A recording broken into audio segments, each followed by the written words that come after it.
नमस्कार दोस्तों। रशिया और यूक्रेन का जो काफी लंबे समय से युद्ध चलता हुआ आ रहा, रुकने का नाम तक नहीं ले रहा। तब इस युद्ध के अंदर होना क्या था? धीरे धीरे हथियार तो खत्म होने ही थे। अब यूक्रेन की जो मदद कर रहा है धीरे वेस्टर्न कंट्री, ये यूएस की बात लगा लो, या अभी एक वीडियो वायरल हुई थी जिसके अंदर जो यूक्रेन के पास कुछ हथियार पहुंचे थे, वो थे पाकिस्तान के द्वारा बनाए हुए हथियार पहुंचे थे। अब हाल ही में रशिया ने भी कुछ जो सैंक्शन के चलते ईरान से कुछ ड्रोन परचेज किए, और अभी रशिया ने नॉर्थ कोरिया की तरफ हाथ बढ़ाया है हथियारों को परचेज करने के लिए। अब नॉर्थ कोरिया ही क्यों? देखो, कोल्ड वार से दोनों अच्छे दोस्त हैं, और जो नॉर्थ कोरिया के पास जो हथियार है, मोस्टली जो रशिया और जो सोवियत संघ के जो बनाए हुए हथियार उनकी एक कॉपी ही है उनके पास।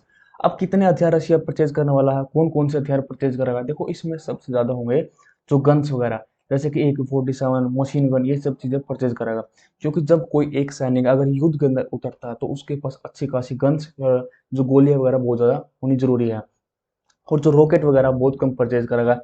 जैसे कि हम बात करें, जैसे कि 107 mm की जो कताइस रॉकेट, या 122 mm की जो आर्टरी सेल्स, और बहुत सारी मशीन गन्स, ऑटोमेटिक राइफल, ये सब चीजें परचेज करेगा।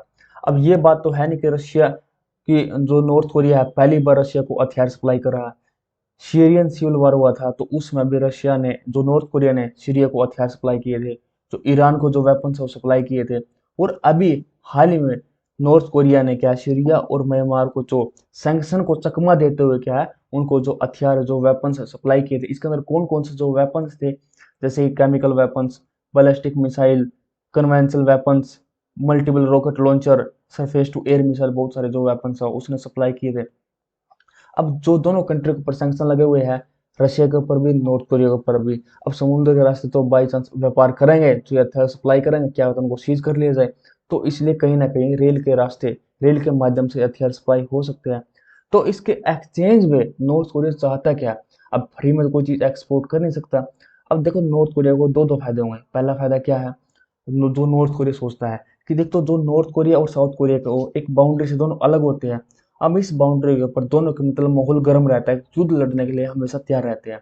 और इस पॉइंट पर, इस बाउंड्री के ऊपर जो नॉर्थ कोरिया ने जो अपने हथियार खड़े करे हुए थे, धीरे धीरे पुराने होने लगे हैं। अब नॉर्थ कोरिया चाहता है कि इन हथियारों को मैं रशिया को सप्लाई करूं, रशिया इनको यूक्रेन के खिलाफ इनको युद्ध करे।